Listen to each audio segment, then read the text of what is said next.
अस्सलाम वालेकुम। जनाब, आप लोगों को पता है कि जर्मनी ने वर्क वीज़ा अप्लाई जो है एक जॉब सीकर वर्क वीज़ा वो ऑफ़र किया है, जो कि उन लोगों के लिए जिनके पास अभी जॉब नहीं भी है, जॉब ऑफ़र नहीं है, वो लोग भी जर्मनी का वर्क वीज़ा अप्लाई कर सकते हैं।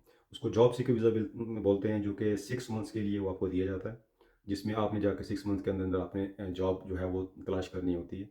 और प्रॉब्लम ये है कि 6 मंथ के लिए वो रिन्यूएबल नहीं होता। अगर आपको 6 मंथ के अंदर जॉब नहीं मिलती है, तो आपको ऑफ़ कोर्स वापस जाना पड़ेगा और फिर दोबारा से अप्लाई करके दोबारा एंट्री ले सकते हैं। ये ऐसा नहीं है कि वो आपको दोबारा से नहीं देंगे। लेकिन उम्मीद है कि 6 मंथ्स के अंदर-अंदर आप लोगों को जॉब मिल ही जाएगी। अगर आपके पास एजुकेशन या फिर आपके पास एक्सपीरियंस है, तो ऐसा कोई इश्यू नहीं होना चाहिए कि आपको जॉब्स ना मिले। तो उसके लिए छोटी-मोटी जो रिक्वायरमेंट हैं, वो तो सबकी होती हैं। इनकी ये है कि आपके पास कम से कम बैचलर की या मास्टर्स की डिग्री होनी चाहिए।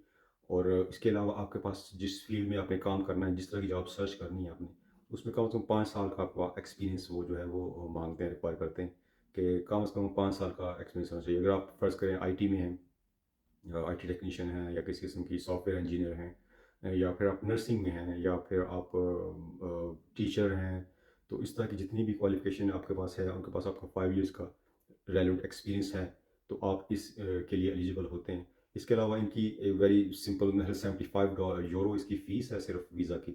और इस वीज़ा की फ़ीस के अलावा उनको जो आपकी क्या बोलते हैं इसका, बैंक स्टेटमेंट जो रिक्वायर्ड होती है, वो उस बैंक स्टेटमेंट में वो ये माँगते हैं कि आपके पास कम से कम 6 मंथ्स की फंडिंग होनी चाहिए अपने आप को वहाँ पे सर्वाइव करने के लिए। क्योंकि अगर 6 मंथ के अंदर आपको वीज़ा नहीं मिलता, तो how you going to survive, क्योंकि आप काम करना अलाउड तो नहीं होंगे।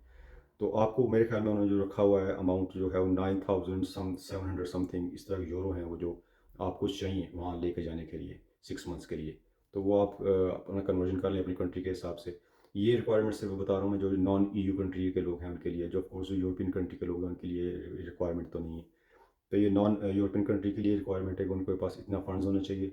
5 इयर्स का एक्सपीरियंस अगर आप लोगों के पास है, आपके पास मास्टर्स की डिग्री है, इवन बैचलर्स की डिग्री भी, ऐसी बैचलर डिग्री जो कि आप अगर कंपेयर करें इधर जर्मनी की डिग्री के साथ, जो उनकी वेबसाइट है वहाँ पे आप जाकर चेक कर सकते हैं कि मेरी डिग्री उनके मुताबिक है कि कम से कम वो बैचलर्स माँगते हैं कि उनकी बैचलर के मुताबिक बराबर का डिग्री आपके पास होनी चाहिए। तो अगर आपके पास है और 5 ईयर का एक्सपीरियंस है और 9700 समथिंग, चलिए 10,000 कर लें, अगर हम इतने राउंड फिगर करते हैं, तो 10,000 यूरो आपके पास हैं, तो आप इसके लिए एलिजिबल हो सकते हैं। और दूसरा दूसरा दूसरा रूट ये है कि अगर आप लोगों के पास फ़र्ज़ करें कि आपके पास ये रिक्वायरमेंट नहीं है, आपके पास इतनी अभी एजुकेशन नहीं है, आपके पास अभी बैचलर की डिग्री नहीं है, लेकिन आप स्टूडेंट बनना चाहते हैं, लेकिन आप स्टूडेंट बनने के लिए फ़र्ज़ करें आप चाह रहे हैं कि मैं यूके वगैरह में जाऊँ। मैं आपको ऑनेस्ट होकर मशवरा देता हूँ कि यूके में आके अभी थोड़ा-सा डिफ़िकल्ट होगा यूके लाइफ़। जो आपके बाकी दोस्त गए होंगे, आपको बता रहे होंगे यूके की लाइफ़ कितनी हार्ड होगी। और यूके की जो इमिग्रेशन पॉलिसीज़ हैं, वो दिन-ब-दिन वो सख्त होती जा रही हैं, वो चेंज करते जा रहे हैं इस पॉलिसीज़ को। और अभी फ्रॉम जनवरी 2024 से आप जो जितने भी स्टूडेंट आएँगे, वो अपनी फैमिली को नहीं बुला सकेंगे, इसलिए कि वो फैमिली को स्पॉन्सर भी नहीं कर सकेंगे। जर्मनी की बेटर जो चीज़ है, जो उससे बेहतर है यूके से, वो ये कि अगर आपको वहाँ पे वीज़ा ग्रांट हो जाता है, आपकी स्टडी कंप्लीट हो जाती है, उसके बाद आपको वो 18 मंथ्स का जॉब सीकर वीज़ा आप अप्लाई कर सकते हैं, जो सिर्फ़ 4 से 6 वीक के अंदर-अंदर आपका वीज़ा लग के आ जाएगा। जैसे ही आपकी क्वालिफ़िकेशन कंप्लीट होने स्टडी कंप्लीट होने से पहले-पहले आपको लगता है, अगर या तो कोई जॉब मिल जाएगी तो और बात है, अगर आपको जॉब नहीं मिलती है, आपकी स्टडी कंप्लीट हो जाती है फ़र्ज़ करें, और आपको लगता है कि मेरा 1 महीना रह गया या 2 महीने रह गए हैं सिर्फ़ स्टडी कंप्लीट होने में, तो आप उस दौरान अपनी जॉब सीकर वीज़ा जो है वो अप्लाई कर लें। तो वो आपको डेफ़िनिटली ग्रांट हो जाएगा 18 मंथ्स के लिए, तो आपके पास 1.5 साल है जॉब सीकर वीज़े के लिए। तो आपको जॉब ढूँढने के लिए, तो आपको आसानी से वहाँ जॉब मिल जाएगी। एक दफ़ा आपको वहाँ पे जॉब सीकर वीज़ा जब ग्रांट हो जाता है और आपको जॉब मिल जाती है फ़र्ज़ करो, तो आप ईज़िली अपने किसी भी फैमिली मेंबर को बुला सकते हैं। इवन आप अपनी वाइफ़ तो ज़रा आपको, अगर आप शादीशुदा हैं, वाइफ़ बुला सकते हैं। इवन मंगेतर जो है, अभी इसकी मंगनी सिर्फ़ हुई है आपके साथ, आप उसको भी बुला सकते हैं। अगर आप शादीशुदा हैं, बच्चे हैं आपके, छोटे बच्चे हैं तो भी बुला सकते हैं। अगर बच्चे 16 से अबव हो गए हैं, उनको भी बुला सकते हैं, क्योंकि अगर यूके में देखा जाए तो आप 16 से अबव बच्चों को नहीं बुला सकते। तो इसमें इवन अपने पेरेंट्स को भी बुला सकते हैं, और पेरेंट्स के अलावा ऐसे आपके रिश्तेदार जो आपके घर में रह रहे हैं आपके साथ, जिनका आपको लगता है कि आप उनके लुक आफ्टर करते हैं, या आप ही उनके, वो आपके डिपेंडेंट हैं, आप उनके लिए अप्लाई कर सकते हैं। वो भी इस बात की, ये वो भी वीज़ा के लिए एलिजिबल हो सकते हैं। तो इसकी बेस्ट चीज़ ये है कि जर्मनी को अगर देखा जाए, जर्मनी जो है one of the best European country economy के लिहाज से है, और इसके अलावा पॉलिटिकली लिहाज से भी है, और हर तरह का जर्मनी में अच्छा सिस्टम है, जितना भी जो हेल्थ हेल्थ का सिस्टम है या एजुकेशन का सिस्टम है, बहुत अच्छा है। तो थोड़ा बहुत उसका ये है कि आप इसको अपनी चांसेस को इम्प्रूव करने के लिए वीज़ा के आपको चाहिए कि हर कंट्री में थोड़ा बहुत वो लैंग्वेज के बारे में सिखाया जाता है। तो आप बेसिक जो उसकी लैंग्वेज है वो थोड़ी बहुत, जिसमें सिर्फ़ आपको एटलीस्ट किसी से कम्युनिकेट करने के लिए, रास्ता पूछने के लिए, नाम पूछने के लिए, हाल-चाल पूछने के लिए, इतनी थोड़ा बेसिक इन्फॉर्मेशन वो आप ले लें तो अच्छा है। अगर आपके पास नहीं है तो कोई ज़रूरी नहीं है कि आप, ऐसा नहीं है कि आपको वीज़ा नहीं ग्रांट होगा, लेकिन वो आपको एक प्लस पॉइंट में आ जाएगा। तो अभी मैं आपको लेके चलता हूँ कि इसकी इसकी जो है रिक्वायरमेंट क्या-क्या है और आप कैसे आ सकते हैं। इसके अलावा मैं कुछ उसकी वेबसाइट भी उसके अंदर मेंशन है जिसमें आप जॉब सर्च कर सकते हैं इसके लिए, जर्मनी के लिए, जॉब सीकर वीज़ा के लिए उनकी वेबसाइट की कुछ डिटेल्स मैं दूँगा और इसके अलावा आप एलिजिबिलिटी क्राइटेरिया भी वहाँ पे चेक कर सकते हैं। तो जुड़े रहिए वीडियो के साथ और लेके चलता हूँ आपको कंप्यूटर स्क्रीन के ऊपर और वहाँ पे आपको बाकी की तफ़सील आपको समझाता हूँ। तो जी, ये है जी वेबसाइट है उनकी एक, ये ऑफ़िशियल उनकी वेबसाइट नहीं है, लेकिन ये एक इन्फॉर्मेशन की वेबसाइट है जहाँ से मैंने ये इन्फॉर्मेशन ली है। और इसमें सारा कुछ बताया जा रहा है कि कौन-कौन एलिजिबल है, कौन-कौन सी कंट्रीज़, ये यूरोपियन कंट्री के बारे में है, नीचे जो लिखा हुआ है अदर नॉन ईयू नेशनल्स, ये हमारे पे एप्लीकेबल होता है जितने भी एशियन कंट्रीज़ हैं दूसरे, ये उनके लिए लिखा हुआ है कि उनके लिए ये रिक्वायरमेंट है ये सारी। आप लोग इसमें कैसे अप्लाई कर सकते हैं। और नीचे आप अगर आप आएँ, अगर दिखाऊँ आपको तो उसमें आपको नज़र आएगा कि इसकी रिक्वायरमेंट क्या है, कि करना क्या है जी। Find a job, apply for entry visa for employment purpose और travel to Germany and apply for work residency permit. उसको ये इनकी वेबसाइट है जो जर्मनी की है।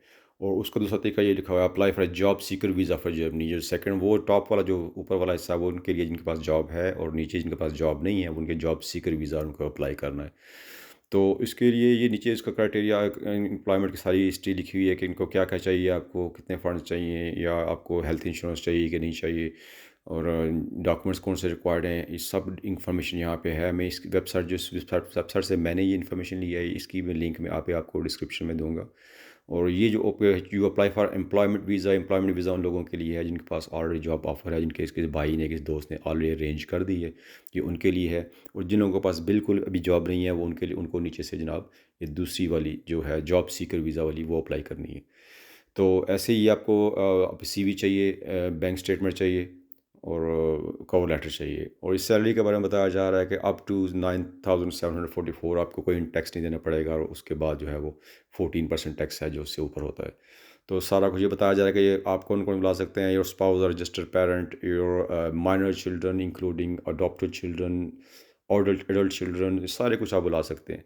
और ये क्विक चेक है एक, इस जॉब पे आप जाएँगे तो क्विक चेक में आप अपनी एलिजिबिलिटी चेक कर सकते हैं। इसके अलावा ये जनाब जनाब जॉब पोर्टल है जो फेडरल एम्प्लॉयमेंट एजेंसी की है, एफबीए, उनकी भी जो अपनी एजेंसीज़ हैं उनकी वेबसाइट्स हैं।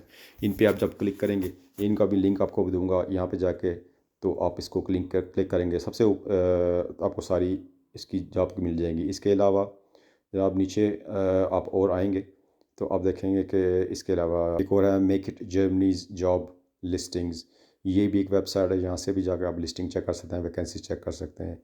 और नीचे और बाकी हैं जो आप देख रहे हैं, ये सब जितनी भी हैं आप इनमें सब में चेक करके अपनी लिस्टिंग वगैरह चेक कर सकते हैं जितनी भी इनकी हैं। तो जनाब वेरी सिंपल सा प्रोसेस है, कोई इतना मुश्किल मुझे नहीं लगता कि इतना प्रोसेस है। ये सारा कुछ लिखा हुआ है, इन्होंने सीवी आपने देनी है, कवर लेटर देना है, वर्क सैंपल्स, अगर आप जो भी यहाँ भी काम करते हैं वहाँ पे आपके पास थोड़ा बहुत उसका वर्क रेफरेंस वगैरह जो है वो दे दें। और ये कुछ वेबसाइट्स हैं जो कि इस वेबसाइट पे मेंशन की गई हैं, Germany hyphen visa dot O R G पे।